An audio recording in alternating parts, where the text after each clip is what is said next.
Alright everyone, and so I've seen How to Train Your Dragon. This is the live action remake, and basically a retelling of the story of a young Viking named Hiccup that becomes friends with Toothless, and especially as with in a war that is raging upon the Vikings and the dragons, and especially for what I'm about to say here, and I think even though it's a shot-for-shot remake, I think they really nailed this in terms of the story and the plotline and so much more. And so this will be my full non-spoiler review for the movie, just going over my impressions and my thoughts, and even if this makes a slight comparison to the original anime movie, but so much to talk about right here right now. And so, if you're new, then be sure to subscribe and hit the notification bell so you don't miss out on any future videos, including movie reviews and much more. But now, let's talk about this movie.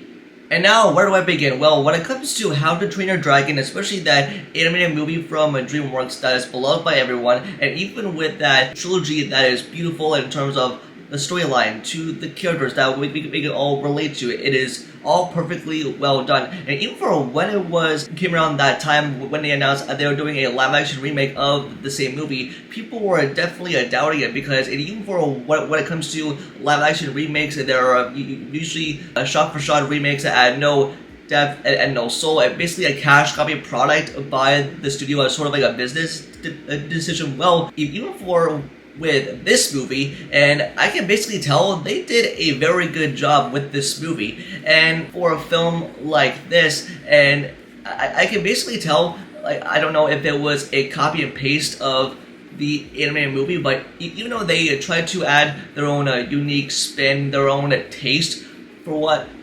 audiences loved about the animated movie, but even with this live-action retelling of the same story, and it was basically the same, but it definitely adds a lot of depth and heart and meaning to the characters and the storyline. And even with the set pieces, they are the same, but it really looked cool for the way that it was brought to life, especially as Dean LaBoy, that directed the anime movie, that came back to direct the live-action retelling. So he basically put his vision to the test, and even for what audiences were about to be set into, but even for what I've witnessed, and I think they nailed it. Out of everything along from the score to the direction that they wanted to do, I really enjoyed my time for what I was about to get myself into. But even though this was a thing where I wanted to go into this with low expectations, and I ended up really enjoying it. I dug it. And even with Mason Thames, he really portrays the character of Hiccup so well. He really put his personality to it, and we can basically tell how much he relates to this character, and it shows all throughout this movie. And even for whenever he's in the arena about to be trained, and even to fight some dragons, and just for how he puts himself in the action along with the other side characters. And even though, like, with the casting, and they definitely wanted to keep it upon the original animated movie, but it's still to have their own unique story, but it is still the same material, but it is basically different from the way that I look at it, from drawing comparisons to the animated movie. It is basically not that big of a deal, but I'm a little concerned that they decided to do a live-action retelling, since the animated movie is 15 years old, so I think it was the right timing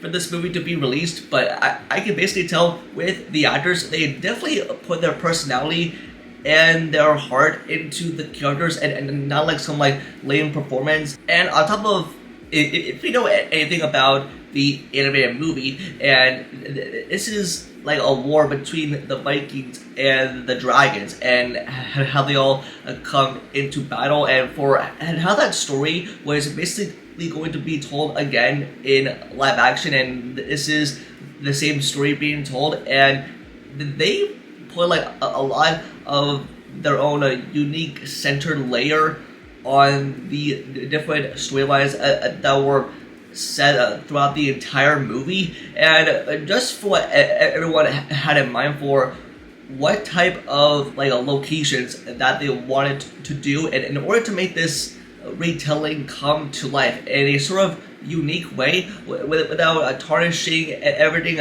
that we love about the original animated movie, not to spit it in the faces of fans that grew up with that anime movie, but even though I definitely did, I have nostalgia towards it. When it came to Hiccup and Toothless, their chemistry is so adorable. It is so cute. From the marketing standpoint to the actual movie, they definitely nailed the chemistry, and even with some shots that are some of the same as the animated movie, and that's what I really adored from it. I don't care if I would make that type of comparison, but they definitely nailed the chemistry, and they definitely nailed the interaction. And with Toothless, his design looks fantastic, and I wouldn't make a comparison in any other way. And I also want to add when Hiccup is riding on Toothless, and just with those sequences where it takes flight, it is absolutely riveting. It is so breathtaking just to see that how it all unfolds in such a very good light,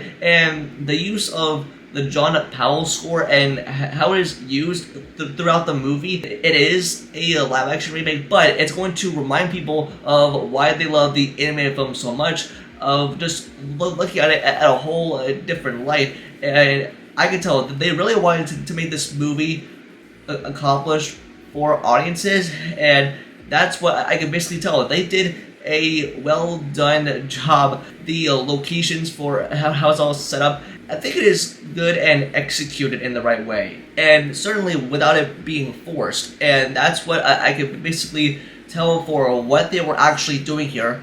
And even for Astrid and Hiccup, they can tell they really put their personalities to work when it came down to matching these actors up to play these characters. If you know the character of Astrid, she's the girl who can prove that she could be better than Hiccup. Astrid has some sort of a personality for what Nico Parker pulls off, and I think she's a brilliant actress to portray this character. But even though people look at the casting differently, but hey, I wouldn't make that type of comparison for the world, but just with the overall meaning for what it stands for. And yeah, Astrid did a really great job in live action, and she has that unique personality who is smart, she's fearless, and if you know, when Astrid and Hiccup, they become partners, and that's what I really adored about this movie.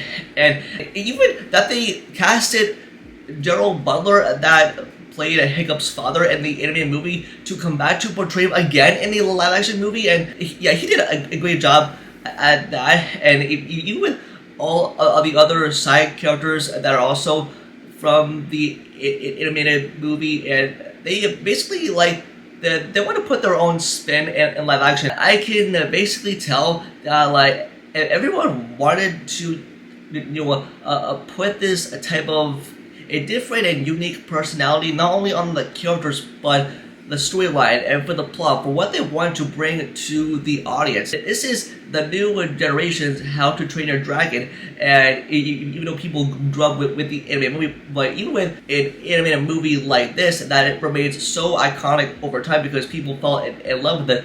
But this one definitely has a different style and a unique personality, but even though it's shot for shot, but it is basically told in such a beautiful way that it doesn't make any that type of comparison. I mean, I wouldn't draw a difference to the world, but even by the end of it, I kind of felt like I was very satisfied. And plus, it was announced that we are getting a sequel that is on the way. And get this, live action remakes are money makers, and for a movie like this, and I think people with families and kids, I mean, I definitely would recommend this to anyone that has nostalgia for the animated movie. But I mean, don't go into this movie because you want to make that type of comparison. I mean, go in because you love the animated movie, you have nostalgia for it, but just with the overall state alone, and I think they did a great job. Even this year, we had live action remakes come out this year. I mean, if we don't want to talk about, but with this, they added so much depth and meaning to each type of character arcs for what they have to go through by the end of the movie, and it just kind of felt so good. It had that good type of feeling, and even with the layout and the visuals, they all look so stunning, especially as I saw this in IMAX, and you definitely have to see this on the biggest screen as possible. And yeah, they did a really great job of trying to adapt for what was going to work, what was not going to work. And I mean, even though there was like at one point I was like scratching my head if I felt like I was watching the same movie, but it definitely felt different. If people want to draw comparisons to this, I mean, go ahead. But even with the animated film, which people will sure stick to after they watch it, but I think the live action retelling is gonna be worth something to see in theater. So yeah, I gotta say, for my final thoughts and consensus, I really enjoyed How to Train Your Dragon. I think this was a really great live action remake. They definitely nailed the character development, the storylines, especially Hiccup and Toothless, and with the way that they interact and fly together, and even with some shots that compared to the original animated movie, it was nailed to the point where they really want to add their own vision to it, and even with every type of character for what they nailed to their personalities, and they really put it to work for what it really wants to represent, for what the animated movie is represented upon, for its unique ensemble as well. So yeah, I definitely enjoyed it. I mean, I highly recommend it. I think it's a definite win. I think people and everyone should definitely go out and see this movie as well. So yeah, I really enjoyed it. I give it a really good rating in my book, but still, it is a live action remake, and I mean, I don't know if this was desperate or not, but hey, it's a win. I think you'll definitely enjoy it as much as I did as well. But that's gonna do it for this video. Just leave it all in the comments down below, and what your thoughts on the How to Train Your Dragon live action remake, if you've seen it, if you plan on seeing it, and also give me a rating between 1 out of 10. I'm curious to hear your opinion in the comments down below. Don't forget to like the video and subscribe and turn on notifications for future videos. Also follow all my social medias, all linked down below. And with that, I'll see y'all in the next video. Peace.